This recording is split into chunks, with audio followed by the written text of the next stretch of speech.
নদিয়ার কৃষ্ণনগর কোতোয়ালি থানায় নদিয়া জেলা কংগ্রেসের ডেপুটেশন।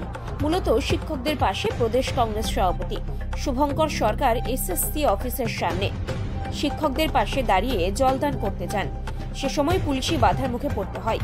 এছাড়াও বিভিন্ন জায়গায় শিক্ষকদেরও পুলিশি বাধার মুখে পড়তে হয়। এরই প্রতিবাদে আজকে কৃষ্ণনগর কোতোয়ালি থানায় ডেপুটেশন দেওয়া হয়। প্রথমে কোতোয়ালি থানার সামনে বিক্ষোভ দেখাতে থাকে কংগ্রেস কর্মীরা। পরে কৃষ্ণনগর কোতোয়ালি থানার আইসির কাছে লিখিত আকারে একটি ডেপুটেশন জমা দেন তারা। নিশ্চয়ই অবগত আছেন যে সুপ্রিম কোর্টের রায়ে আমাদের বাংলার 26,000 শিক্ষকের চাকরি চলে গেছে। এদের মধ্যে একটা বৃহৎ অংশ তারা কিন্তু যোগ্য শিক্ষক, এবং এই যোগ্য শিক্ষকেরা গত 9 তারিখ পশ্চিমবাংলার বিভিন্ন ডিআই অফিসে তাদের ন্যায্য দাবিগুলোকে নিয়ে ডেপুটেশন দিতে গিয়েছিল। তার মধ্যে মূল দাবি ছিল যে টেন্টেড এবং নন টেন্টেড শিক্ষকদের তালিকা এসএসসিকে আলাদাভাবে প্রকাশ করে সুপ্রিম কোর্টে কিউরেটিভ পিটিশন দাখিল করতে হবে। এবং আমরা দেখলাম যে কসবাতে পুলিশ প্রশাসন অকথ্যভাবে শিক্ষকদের ওপরে লাঠিচার্জ করল, এমনকি মহিলা শিক্ষিকা পর্যন্ত তাদের লাঠির আঘাত থেকে বাদ যায়।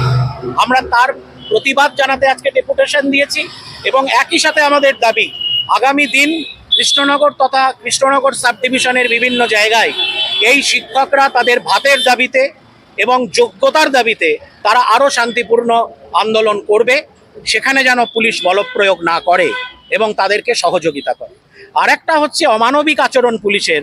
গত পরশুদিন আমাদের প্রদেশ কংগ্রেস সভাপতি মাননীয় শুভঙ্কর সরকার যখন এসএসসি অফিসের সামনে আন্দোলনরত শিক্ষকদের রাত্রেবেলায় জল দিতে গিয়েছিলেন, এই গরমের দিনে যেভাবে তারা আন্দোলন করছে তারা তৃষ্ণার্ত হয়ে গিয়েছিলেন, আমরা দেখেছি যে কলকাতা পুলিশ শুভঙ্কর সরকারের সাথে অসভ্য আচরণ করেছে, অমানবিক আচরণ করেছে।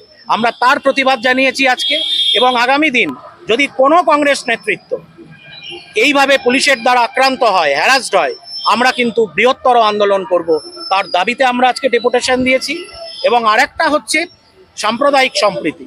এই চাকরি হারানোর সময় আমরা দেখছি যে একদিকে বিজেপি এবং আরেকদিকে তৃণমূল এর মোড়টাকে ঘুরিয়ে দেওয়ার জন্য সারা বাংলা জুড়ে এই সাম্প্রদায়িক সম্প্রীতিকে নষ্ট করার প্রতিযোগিতা শুরু করেছে। আমরা দেখেছিলাম লোকসভা নির্বাচনে অধীর চৌধুরীকে হারানোর জন্য যে সাম্প্রদায়িক তাস তৃণমূল কংগ্রেস খেলেছিল, আবার একই রকমভাবে এখনও কিন্তু মুর্শিদাবাদ এবং মালদার দিকে এই সাম্প্রদায়িক সম্প্রীতিকে নষ্ট করার একটা প্রতিযোগিতা শুরু হয়েছে। কৃষ্ণনগর শহর অত্যন্ত বর্ধিষ্ণু শহর, এই শহর রামতনু লাহিড়ীর শহর। রামতনু লাহিড়ীর হাত ধরেই 1844 সালে ব্রাহ্ম সমাজ প্রতিষ্ঠা লাভ করেছিল।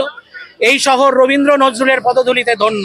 তাই এই শহরে কোনোভাবেই যাতে এই সাম্প্রদায়িক সম্প্রীতি নষ্ট না হয়, আমরা যেভাবে সর্বধর্মের সমন্বয়, সর্বধর্মের সমন্বিত আদর্শকে সামনে রেখে আমরা যেভাবে ছোট থেকে বড় হয়েছি, আমরা আইসি সাহেবকে অনুরোধ করেছি আগামী দিনেও যাতে কৃষ্ণনগরে এই সাম্প্রদায়িক সম্প্রীতি বজায় থাকে, যাতে মুর্শিদাবাদের আজ এই আমাদের জলঙ্গি তীরবর্তী এই কৃষ্ণনগরে এসে না পৌঁছায়, তাতে যেন তিনি নজর দেন এবং পরিকল্পনা করে আগে থেকে সমস্ত কিছু ঠিক করেন।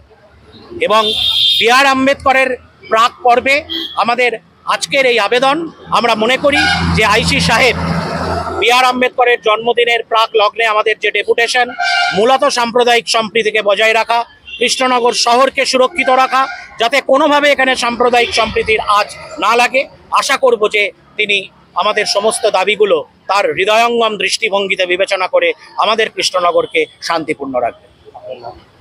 দিব্যেন্দু বসু, কৃষ্ণনগর শহর কংগ্রেসের সভাপতি।